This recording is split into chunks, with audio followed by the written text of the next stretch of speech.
Vamos lá, iniciando mais uma live Corujão às 22h30, sem avisar previamente o pessoal.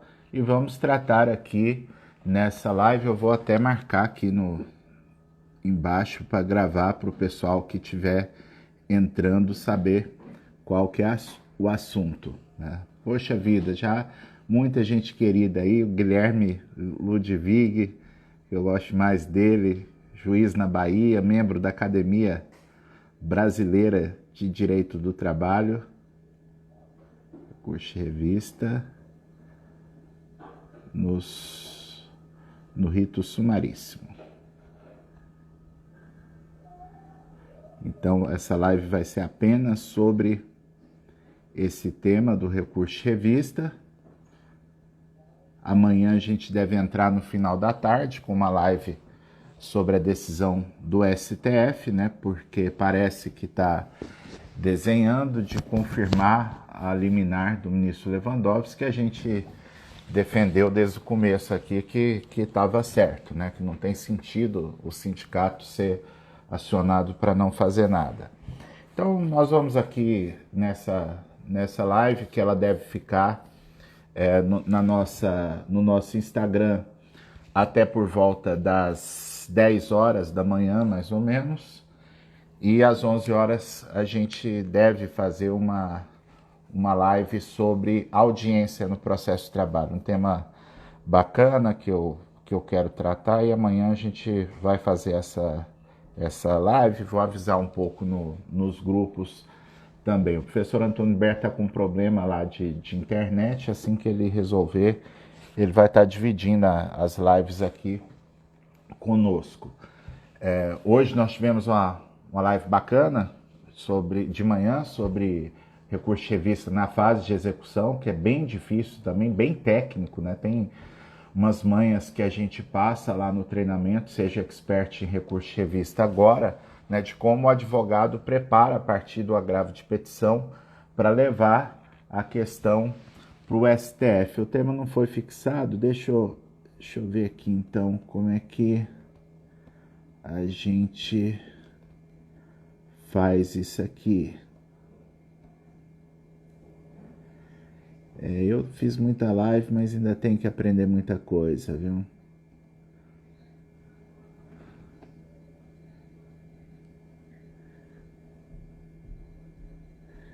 O Vinícius está falando da MP 905, a gente está preocupado com isso também,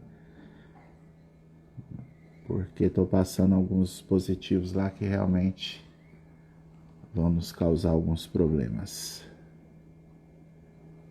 Acho que eu tenho que pegar o comentário meu aqui e fixar.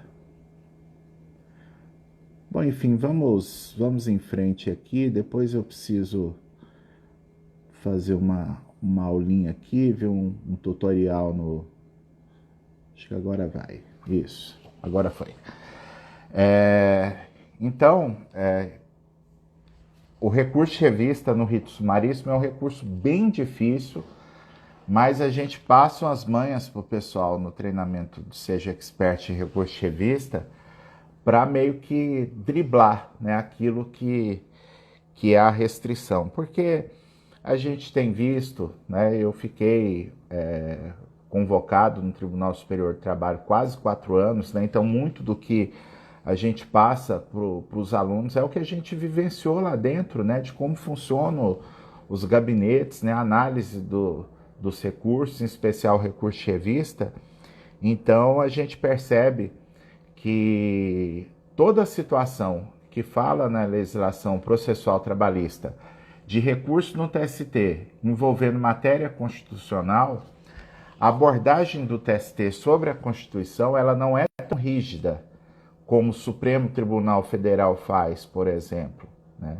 Eu posso citar aqui, a gente vai até lançar agora em 13 ou 14 de maio, nós estamos decidindo ainda, mas vai ter um evento para lançar a versão online do treinamento, Seja o Expert em Recursos de Revista agora, né, lançar o treinamento, inclusive as inscrições de imediato e as aulas, os primeiros módulos já estarem disponíveis para o pessoal.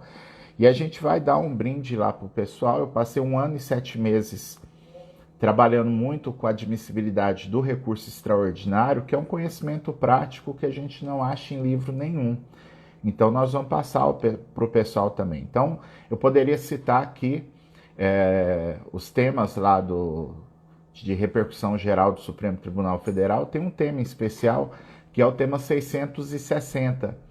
O STF fala que não tem repercussão geral o recurso extraordinário que discute violação a contraditório, devido processo legal, contraditório e ampla defesa, quando a abordagem passa por um dispositivo infraconstitucional. Então, se eu quiser discutir uma nulidade, para eu discutir a nulidade, alegando cerceamento de defesa, eu tenho que provar para o TST que o artigo tal da CLT não foi cumprido, o artigo tal do CPC não foi cumprido, isso não é uma violação direta e literal, é uma violação reflexa, né? Porque eu preciso passar por um dispositivo infraconstitucional para alcançar a conclusão de violação da Constituição. Então o STF não aceita recurso extraordinário em que a parte queira discutir cerceamento do direito de defesa, porque ele entende que a questão não está regulamentada na Constituição. A Constituição enuncia um princípio genérico, mas no TST essa abordagem funciona, porque a gente percebe que o TST tem uma missão pacificadora, uma missão uniformizadora da jurisprudência trabalhista e processual trabalhista. A gente percebe que o TST tem uma boa vontade maior de acolher recurso de revista quando o regional afrontou a jurisprudência pacífica do TST. Então, numa determinada questão processual, ainda que eu precise passar por um dispositivo da CLT, eu posso alegar violação constitucional, uma violação direta da Constituição. A gente vai dar uns exemplos aqui, exemplos até que a gente costuma citar, citou em versões anteriores do treinamento, seja expert em recurso de revista agora, para vocês verem qual que é o parâmetro, né? Porque se a gente for achar uma situação de violação literal da Constituição, realmente é muito difícil a gente ter uma situação que está ali redondinha a verificação de afronta. Um exemplo que a gente pode dar, e a partir desse exemplo a gente trabalha a live aqui. O parágrafo 9º do artigo 896 da CLT é o que trata das hipóteses de cabimento do recurso de revista. Então, pode ser um recurso de revista por contrariedade à súmula da jurisprudência uniforme do TST, a súmula vinculante do Supremo Tribunal Federal ou por violação direta da Constituição Federal, né? Então fala súmula da jurisprudência do TST.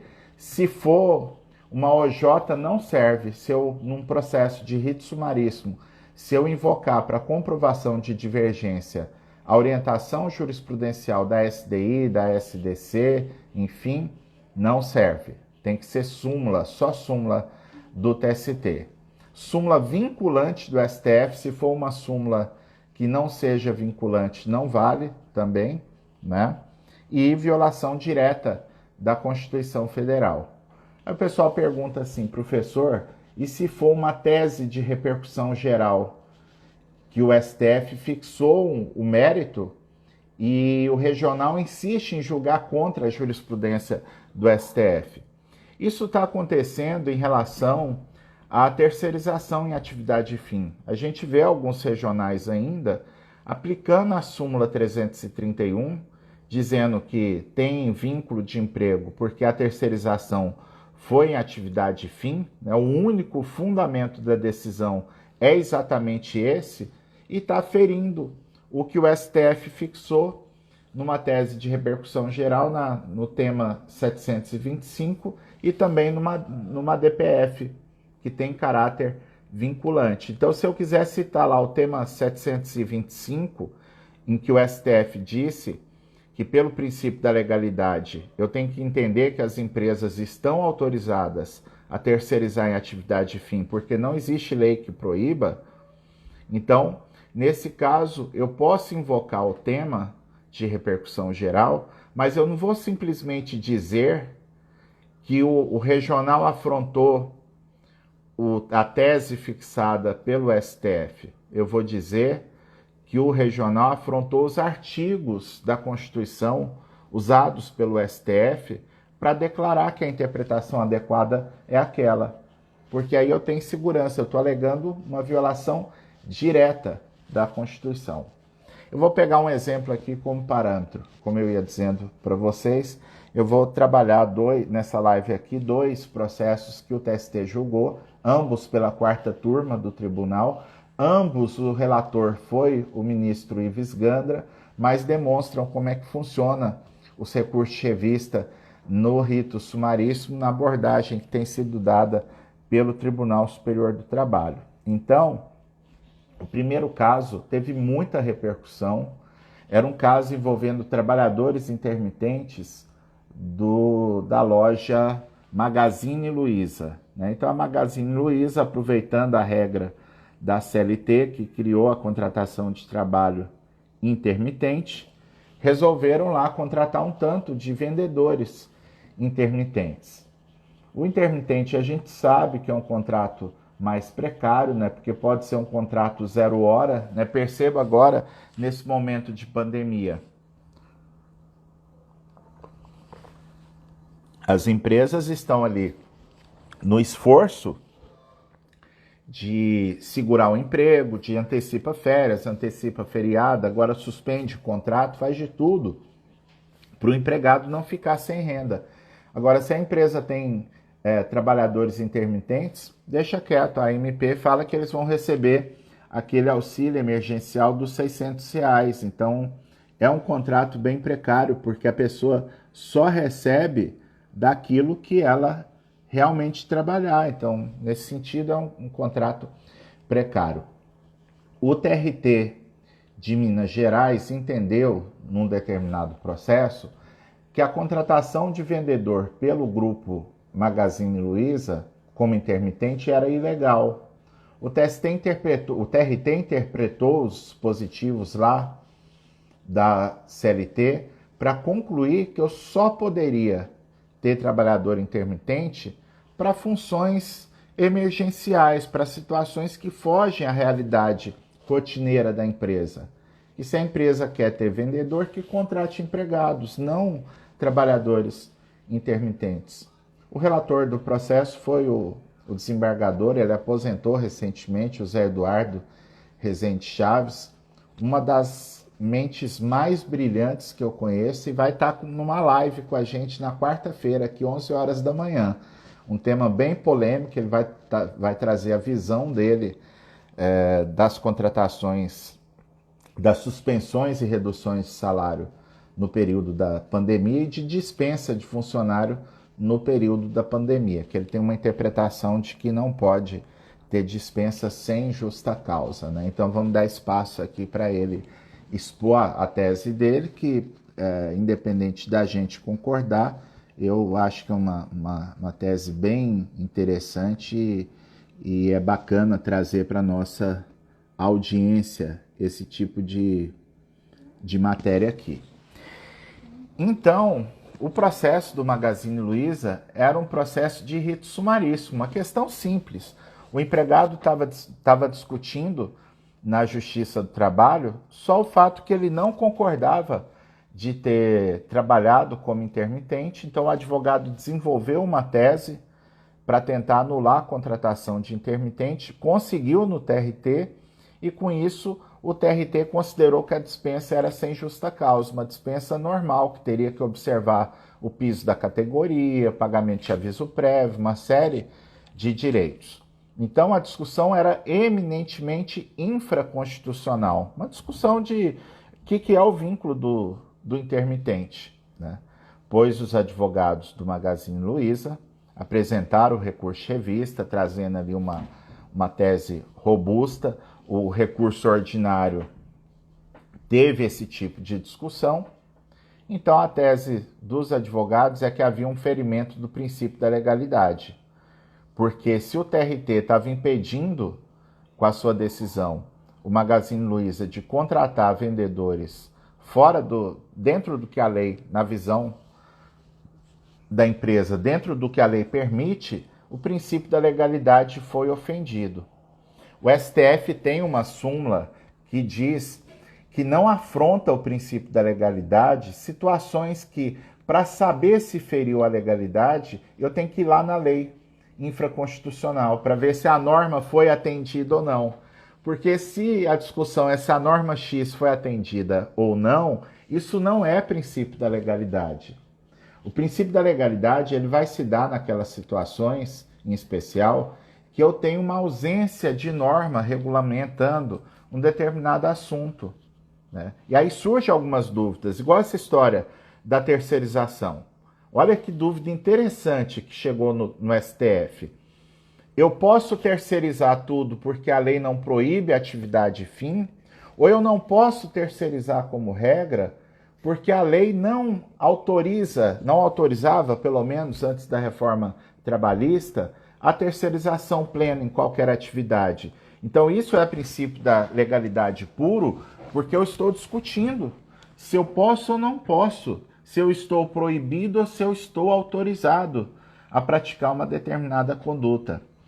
Há um caso bem interessante também, que o TST julgou. Eu preciso até ver depois esse processo, se o STF já julgou. Até a última consulta que eu fiz não estava julgado. Mas era um processo, teve repercussão também esse caso, era o processo da empresa Souza Cruz, maior fabricante de cigarros do país, e a discussão é se a empresa podia ter provadores de cigarro, né? Então, a empresa resolveu incluir, né, como etapa de qualidade do seu produto, ter os provadores de cigarro, que aí tinha um nome lá, boladão, era painel sensorial. Então a empresa abriu inscrições para os empregados que tivessem interesse, que já fossem fumantes, né, para não dizer que os empregados estavam sendo induzidos ao fumo pela empresa.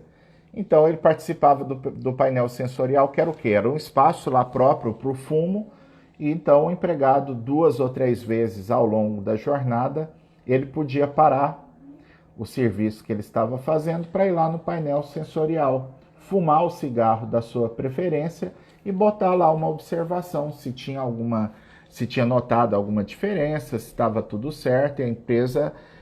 com isso ela foi aperfeiçoando o seu processo de qualidade do produto.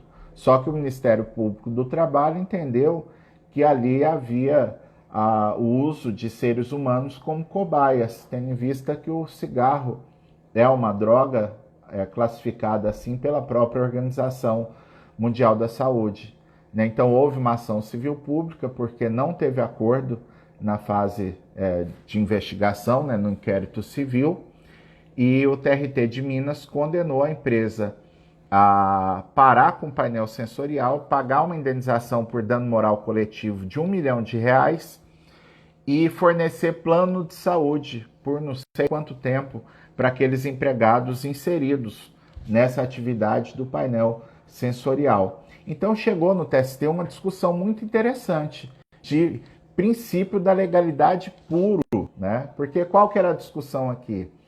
A empresa estava proibida a manter provadores de cigarro porque não tem lei que autorize esse tipo de atividade, ou ela estava autorizada porque não tem lei proibindo expressamente que uma empresa fabricante de cigarros tenha esse tipo de etapa no seu processo produtivo, né? Então é uma discussão realmente de legalidade pura. E esse caso é bem interessante porque eu uso esse caso em aulas de recurso de revista e também em aulas de segurança e saúde do trabalho, para mencionar o quão é difícil lidar com esse tipo de situação. O processo foi julgado, o recurso de revista, no TST. A turma disse o seguinte, no recurso de revista: realmente, o fato de não ter proibição expressa não autoriza a empresa a manter esse tipo de atividade, porque o ordenamento jurídico, ele deve se prestar para proteger a pessoa, humana, né? Então, independente de ter regra, é notório os males que o cigarro causa à vida humana e por isso cabe ao judiciário impor regras que o legislador ainda não impôs expressamente. Então, considerou-se ilegal, ilícita a prática de ter o provador de cigarro e confirmou então a proibição. Só que chegou no dano moral coletivo, os ministros, na mesma decisão, disseram o seguinte: olha, realmente a legislação não é clara se pode ou não pode, então a empresa praticou um ato ilícito, mas ela mostrou aqui ao longo do processo que é tão importante para ela essa etapa do processo produtivo que ficar sem os provadores já é uma punição suficiente, não precisa punição em dinheiro, não precisa impor uma condenação em dano moral coletivo, né? E com essa lógica, e nessa lógica, a turma absolveu a Souza Cruz de pagar essa indenização por danos morais de R$ 1 milhão. As duas partes recorreram com recurso de embargos. Esse processo é um pouco antigo, ele era anterior a mudar o artigo 894 da CLT, que hoje é bem difícil subir recurso de embargos, né? Inclusive no nosso treinamento, seja o expert em recurso de revista agora, né? Como é que foi montado esse treinamento? Tirar 2 minutinhos só para dizer aqui qual foi a concepção.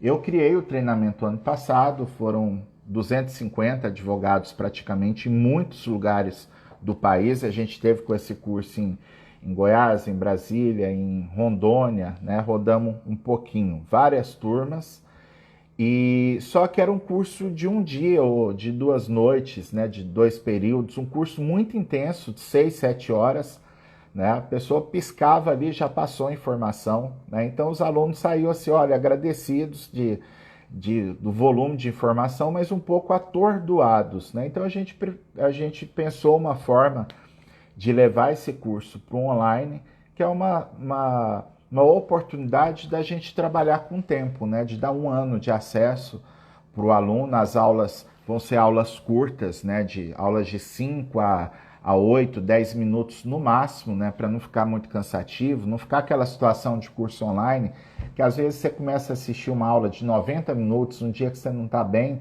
você assiste 20 minutos ali, para, e quando for assistir de novo, você acaba assistindo tudo de novo, os 20 minutos, né? Então, aula curta para pegar a atenção total do aluno, ficar uma coisa mais intensa. Olha, tô vendo que o Antônio Berto entrou aí. Você quer pular aqui para dentro, Antônio Berto? Como é que tá a internet aí? Que essa live foi surpresa, eu nem te falei nada. Mas se tiver com a internet bem boa, vai ser bacana passar para cá. Aqui até se tem pedido, não tem. Mas se quiser entrar, manda o pedido aí, Antônio Berto. Então,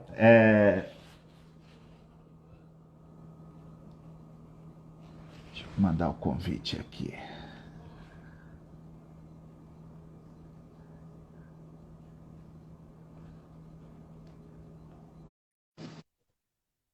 Live surpresa é bom por isso, né? Pega de surpresa até o sócio de perfil, sócio de página, né? Vamos ver se o Antônio Berto consegue entrar. Então, os alunos ficavam um pouco atordoados, porque era muita informação. Então, a gente resolveu, claro que o foco principal do curso é o recurso de revista, mas a gente vai ministrar o conteúdo de embargos, que a gente não tinha tempo de ministrar no curso presencial, a parte de recurso extraordinário. Boa noite, Antônio Berto. Oi, Fabiano. Passei só para dar um oi. Ah, beleza. Mas tô ligado. Um abraço para todo mundo aí. Entrei aqui um pouco ao vivo para produzir um pouco de conteúdo. Sim. E bacana que tá tendo uma audiência boa. Estou explicando aqui para o pessoal que o treinamento, né, que era o Seja Expert em recurso de revista, que era 6, 7 horas, o pessoal saiu um pouco atordoado. Então veio essa oportunidade agora de levar para o online, de ter mais tempo, né? E ter um craque agora em recurso ordinário, que é o Antônio Berto, que vai dividir o curso comigo, porque sem um recurso ordinário redondinho, bem feito, fazer o recurso de revista depois é quase impossível, né, Antônio Berto? Sem dúvida, sem dúvida. Eu estou acompanhando aí já há algum tempo, tem uma meia hora mais ou menos. Estou acompanhando Ah, seu eu não trabalho. vi que você estava aqui, não. Não, eu dei um oi, mas acho que você não deve ter percebido. É, Não, mas não um abraço pra percebi, você, não. não vou te atrapalhar, não. Depois a gente combina uma fala, Beleza. né, Resolveu a questão da conjunta. internet? Acho que sim. Amanhã a gente Ah, testa, mas acho que agora tá. Hoje finalmente resolvi. então vamos ter uma overdose aí no fim de semana, É, isso aí. pra gente tirar o atraso. Valeu, Tá, então. Um joia. Um abração. abraço para todo mundo aí. Tchau, tchau. Valeu. Vendo Rafael Lara está aqui também, muito massa. Então, eu estava citando o caso do Magazine Luiza. Os advogados do Magazine Luiza, eles foram com o recurso de revista alegando ofensa ao princípio da legalidade, né? Não tinha nada de legalidade ali no voto, no acórdão relatado pelo colega Pepe lá de Minas. Mas o recurso de revista caiu na quarta turma do Tribunal Superior do Trabalho, na relatoria do ministro Ives, e ele disse, olha, aqui tem uma afronta ao princípio da legalidade, na medida que não está aceitando o regional a contratação na forma que está na CLT. Se eu falo que eu não estou aceitando a contratação na forma da CLT, não existe uma ofensa constitucional, né, Antônio Berto? A questão é de Exato. violação reflexa pura, né? Isso. E o problema é reverter Mas isso, né? sim. Aí um abraço, né? Porque se o advogado conseguiu o feito de levar isso no TST pelo princípio da legalidade, morreu, porque, como eu falei para vocês, o Supremo tem súmula dizendo É, que não é questão de legalidade quando a ofensa ou compatibilidade com a legalidade passa pelo exame de uma regra infraconstitucional, né? Então, esse tipo de situação não tem volta, né? Acaba que vai ficar mesmo a forma que o TST sem julgar. E se o dúvida. TST simplesmente disser que não tem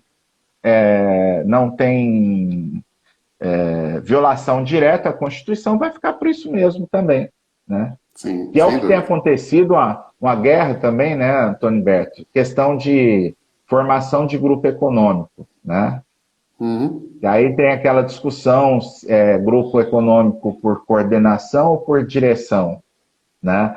Se a uhum. presença do sócio gera uma presunção ou não da existência do grupo econômico, né? Econômico. Uhum. Então, o que vem acontecendo no TST, qualquer questão de grupo econômico, se cair na sexta turma, o resultado já é absolutamente previsível. A sexta turma vai dizer que o grupo econômico passa pelo exame do artigo 2º, né? Que a Uhum. gente escreveu sobre isso. Acho que foi até você que fez o A primeira primeiro, versão. o Uhum. piloto, a primeira versão lá do livro de reforma trabalhista, né, Antônio Uhum. Berto? Uhum. Uhum. E então, se cair na sexta turma, é a questão de falar, ó, isso aqui é uma questão infraconstitucional, não aceito o recurso de revista de jeito nenhum. Mas se cair na segunda, na quarta, na quinta, na oitava turma, vai acolher o recurso de revista sem problema. Se o advogado tiver a habilidade Uhum. de fazer o recurso ordinário, o agravo de petição, né, se for discutido em execução a matéria, né, pode, mesmo no processo de rito sumaríssimo, faz a abordagem em cima do princípio da legalidade e se cair numa dessas turmas e o recurso não tiver nenhum tipo de defeito formal, vai conseguir virar a questão sem maiores desafios no TST, alegando questão constitucional, que a gente sabe que não é. A mesma coisa a impenhorabilidade do bem de família, né? Se alega, se É, invoca o artigo 6º da é, Constituição, direito à moradia, e aí pronto. No direito à moradia cabe ali tranquilo. Dependendo de quem analisar, enxerga-se é. violação e está desfeita a penhora. E agora, né, Antônio Berto? Hoje cedo eu fiz uma live sem divulgação prévia também sobre execução, na recurso de revista em matéria de execução. E Uhum. a live caiu bem, no horário, bem na hora que eu ia contar uma situação para o pessoal, porque eu terminei a live dizendo para o pessoal justamente, eu passei lá algumas dicas, né? Que geralmente é o executado ou o sócio que passa mais aperto, né? De querer levar a O revista para o processo TST? TST, Uhum, uhum, mas que tem situação do reclamante, que eu citei a questão da prescrição intercorrente, né? Que agora está até uhum, engraçado. uhum, As decisões uhum. vêm falando que aplicar prescrição intercorrente antes da reforma trabalhista ofende a Constituição na questão da coisa julgada, né? E aí vai ser divertido quando começar a chegar aqueles que já são da época da reforma, após reforma trabalhista, né? De dizer que depois da reforma trabalhista não ofende a Constituição mais, né? É, é. Que é o fundamento hoje, né? Hoje. Mas aí você falando aí do bem de família, Antônio Berto, eu separei uma decisão aqui que é a questão de penhora de salários. Né? O meu tribunal mesmo tem, inclusive, súmula, ele só aceita naquela hipótese lá de mais de 50 salários mínimos. Né? Uma Uhum, visão bem restritiva. E a jurisprudência do TST hoje está muito tranquila, né, tranquilo. de aplicar Uhum, o CPC. Né? uhum, uhum, Então, teve um processo julgado meses atrás que eu achei interessante, foi na terceira turma. O sócio da empresa sofreu uma penhora em cima de daquelas complementações, compra, paga para o banco e depois, num certo tempo, você resgata ali um mensalinho, né? Uma previdência uhum, privada, né? uhum, uhum, Então, a alegação do recurso chevista é que havia ali uma ofensa à dignidade da pessoa humana, uma ofensa uhum. direta e literal ao princípio da legalidade da pessoa humana. E eu achei Uhum. Sua curioso, dignidade. Uhum, exato, eu achei curioso foi a decisão dizer que, uhum, embora o CPC atual admita a penhora de valores de salariais ou similares, né? uhum, uhum. O caso que estava em julgamento era a penhora tinha sido feita sob égide do CPC de 73 e na vigência do CPC de 73 não podia ter impenhorabilidade salarial, conforme a redação antiga da OJ 153, né, 153. Uhum, da uhum. Lei 2, ST2. Uhum. e que por isso essa penhora em previdência privada antes do novo código configurava violação direta e literal ao princípio da dignidade da pessoa humana. É Então bonito. aí é a situação que você interpreta a Constituição conforme a legislação infraconstitucional e não o É, contrário. Né? exatamente. É uma questão Exatamente. bem curiosa. Para ser coerente, tinha que declarar que a norma do CPC seria inconstitucional. Para Exatamente. ser coerente. E o que a OJ 153 na nova versão diz é exatamente o contrário, que ela faz a demarcação de legalidade da penhora exatamente em função da chegada do novo CPC. E é o que ocorre também com a questão da própria prescrição intercorrente, né, Intercorrente. que Sim. a gente comentou aqui. O Leandro Alencar está falando aqui a questão do sócio comum, de quem que é o ônus da prova, né? A gente, a gente defende que é da empresa, não é isso? Uhum. Justamente porque a lógica, né, a presunção é que seja Que seja grupo. grupo econômico, né? Isso. Então, Isso. o outro exemplo, eu já vou partindo para a reta final aqui da live. O outro Eu vou te exemplo deixando, Fabiano, de. tá? Vou desligando aqui, Beleza, mas vou continuar acompanhando. Um beleza. abraço. Tchau, tchau. Tá, outro. Tchau. Apareceu aqui o Luiz Madeira, marcamos uma live também, né? Luiz Madeira. O pessoal tá falando que a gente não dorme, não come, o Luiz está em todas as lives aqui, né? Então, tá lá em Portugal estudando e vamos fazer uma live semana que vem. Vai ser uma live bacana, gente, porque o Luiz tá estudando lá na Universidade Nova Lisboa e eu combinei com ele hoje da gente fazer uma live comparando as medidas trabalhistas de Portugal com o Brasil, né? Que é uma experiência que ele está vivenciando lá e é professor e vai trazer até a generosidade de compartilhar com a gente aqui o que ele tá vivenciando lá em Portugal. Vai ser bem bacana essa live. Então, outro exemplo que eu trago aqui de recurso de revista em possível aplicação do processo sumaríssimo, um caso que foi muito noticiado também, um processo oriundo do TRT da segunda região, que era um acordo, uma homologação de acordo extrajudicial. Então, o que vem acontecendo nesse tipo de situação? É um dispositivo novo lá da reforma trabalhista de 2017. Até então, o Tribunal Superior do Trabalho entendia que não cabia homologação de acordo extrajudicial na Justiça do Trabalho, que a nossa jurisdição era eminentemente conflitiva, litigiosa, e que a homologação de acordo é um procedimento de jurisdição voluntária, né? Então, nessa linha, só depois da reforma trabalhista em que se admitiu esse tipo de matéria. Então, houve um caso de um processo no TRT2, as partes apresentaram um acordo extrajudicial, o valor era R$ 10.300, alguma coisa nesse sentido, o valor do acordo, e tinha uma cláusula de quitação geral, as partes declarando que o acerto rescisório estava sendo pago por aquele acordo, implicando inclusive em quitação geral do objeto do contrato de trabalho, extinto contrato, para que o empregado não entrasse na Justiça do Trabalho depois. O juiz de primeiro grau homologou o acordo com exceção dessa cláusula de quitação geral. E aí surge, claro, a gente compreende, tem colega que entende mesmo que pode fazer essa homologação parcial. Agora, com todo respeito, eu entendo de modo diferente.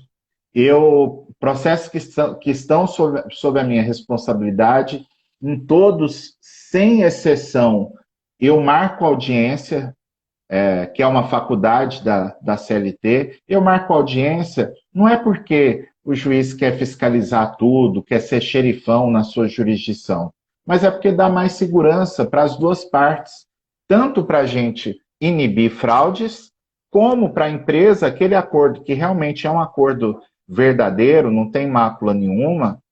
Para a empresa, os advogados acham muito bom que tenha esse momento, porque chega lá, eu pergunto para o reclamante, olha, isso aqui está dando quitação, assim, assim, assim, o senhor não vai poder entrar com a ação na Justiça do Trabalho, se for o caso, para ver se realmente o acordo é só um acordo para homologar a rescisão, ou se a empresa está pagando valores controvertidos para o trabalhador, e aí o trabalhador confirma ou não, né? Já teve trabalhador que na frente do advogado ele virou para mim e falou, não, ele está aqui, mas eu não conheço ele não, a empresa que mandou para o escritório aqui para eu poder fazer essa ação para receber o meu acerto. Então, esse tipo de situação também que esteja errado, o juiz pode coibir.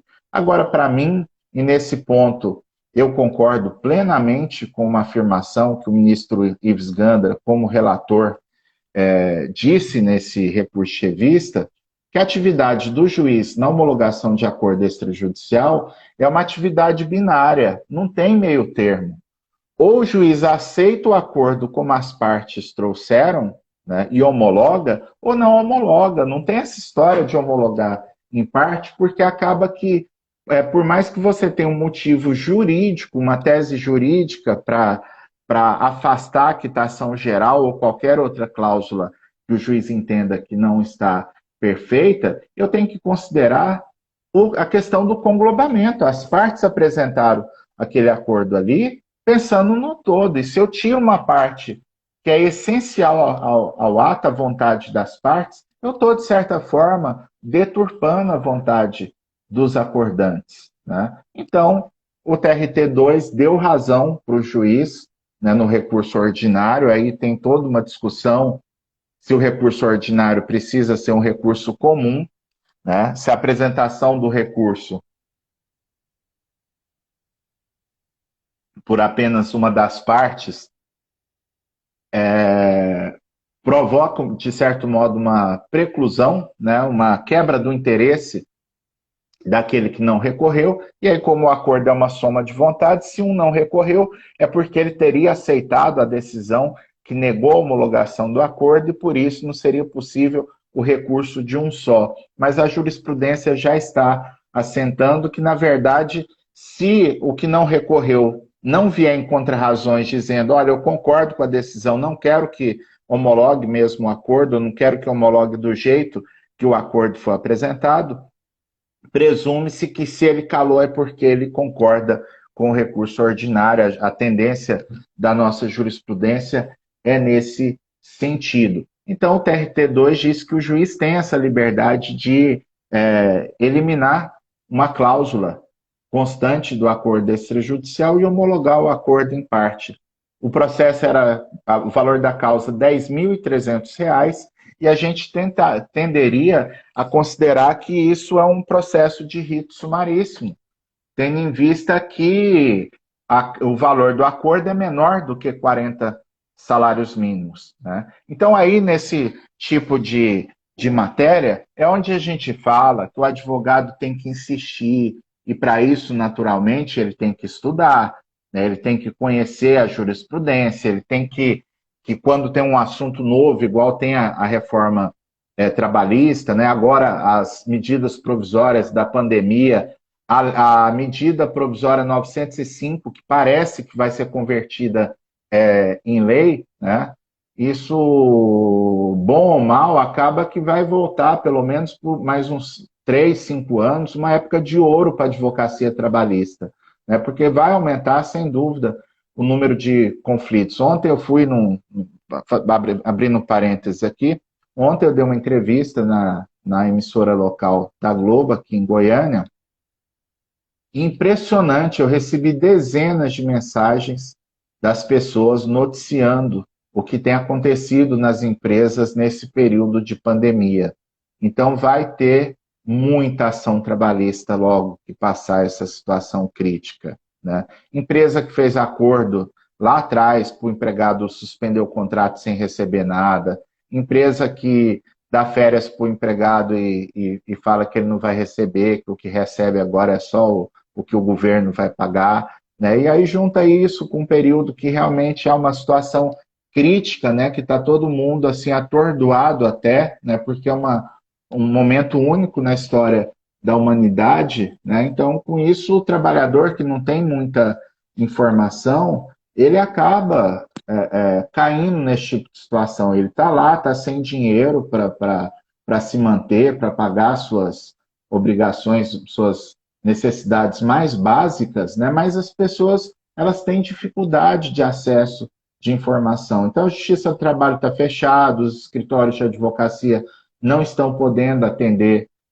os trabalhadores como tem que ser. Então, a gente acredita que vai ter um boom de ações trabalhistas nessa volta do funcionamento presencial. Então, nesse caso aqui que eu estou comentando, o valor da causa era 10.300. A tendência natural do advogado seria jogar a toalha, falar, isso aqui não dá recurso de revista. Mas dá, gente.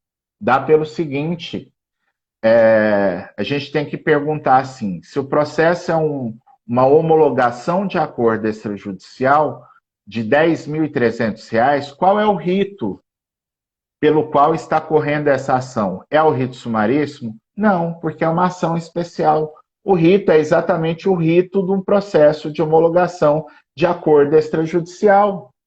É um rito próprio. E se é um rito próprio, e a CLT no artigo 896 não restringe os recursos de revista, então é porque cabe recurso de revista de qualquer matéria nessa situação, mesmo o valor da causa sendo menor do que 40 salários mínimos. Então, nessa circunstância, o advogado da empresa recorreu de revista, o processo caiu na quarta turma do TST, o relator foi o ministro Ives, e foi dado conhecimento e provimento ao recurso de revista. A própria turma considerou válido e homologado o acordo extrajudicial apresentado perante o juiz de primeiro grau e fez a homologação, então, por acórdão do TST na sua integralidade, dizendo que se as partes manifestaram que o acordo era para quitação geral, cada parte estava acompanhada de advogado, sem vício de consentimento aparente, então, nessa situação, não haveria por que o juiz negar a homologação dessa cláusula. Eu percebi nas últimas semanas que tem processo que está para entrar na pauta do TST em outras turmas discutindo essa questão, né? E eu até sempre gosto de destacar para o pessoal, né? Quando sai uma decisão lá no Conjuro, um desses sites jurídicos, no Migalhas, se é uma decisão de turma, isso não é suficiente para eu dizer que aquela é a jurisprudência do TST. Aquela é uma decisão de uma das turmas, são 8 turmas, né? Eu preciso esperar passar um tempo para ver se realmente aquela jurisprudência vai se confirmar, né? E é justamente por isso, né, que eu tenho feito a leitura todas as semanas de tudo que é decidido pelo TST para poder ir passando nos nossos informativos, que é uma forma da gente poder disseminar um pouco desse conhecimento, dessa informação do que tem sido decidido pelo Tribunal Superior do Trabalho. Então, com esses 2 exemplos, eu vou deixando a live por aqui. Deixa eu só ver aqui. O Lauro de Campos trabalha no Sejusc, né, de São Paulo, experiência muito, muito boa. A gente esteve juntos lá no fórum, na União dos Fóruns de Processo do Trabalho, né? Então, esse tema da homologação de acordo extrajudicial é um tema bem sensível para os Sejuscs, né? E vou agradecendo aqui a participação de todos nessa live específica sobre o recurso de revista no rito sumaríssimo. Amanhã a gente vai ter uma live 11 horas da manhã sobre audiência trabalhista e no final da tarde, assim que terminar o julgamento do STF, 1 hora depois, eu vou estar numa live com o professor e advogado Rafael Lara para a gente comentar a decisão do STF. Vai ser a nossa 4ª live juntos nesse período de pandemia, em todos os momentos mais críticos, mais importantes desse processo de pandemia, a gente esteve junto, eu e o Rafael Lara, e agora não poderia deixar de ser. Um grande abraço em especial para o Antônio Humberto, que é meu parceiro aqui da página do perfil Trabalho Notável. A gente vai estar lançando o treinamento Seja Expert em Recursos de Revista agora, 100% online, e agradecendo cada um de vocês com um abraço final e especial para o amigo Guilherme Ludwig, juiz no TRT da Bahia. Essa live, amanhã, ela deve subir lá para o YouTube, para o nosso canal Trabalho Notável no YouTube, e a gente vai pedir, inclusive, no final de semana, fazer uma campanha para o pessoal nos ajudar, que falta muito pouco para a gente chegar em 1000 assinaturas lá do canal do YouTube, que é uma questão que ajuda também a gente a poder fazer lives ao vivo lá pelo celular e também poder fixar conteúdos. A vantagem do YouTube é que lá a gente pode deixar material de 40 minutos, 50 minutos, nessas aulas mais densas, mais complexas do que os vídeos de 2, 3, 4 minutos que a gente tem subido para o feed. Valeu, pessoal, até a próxima.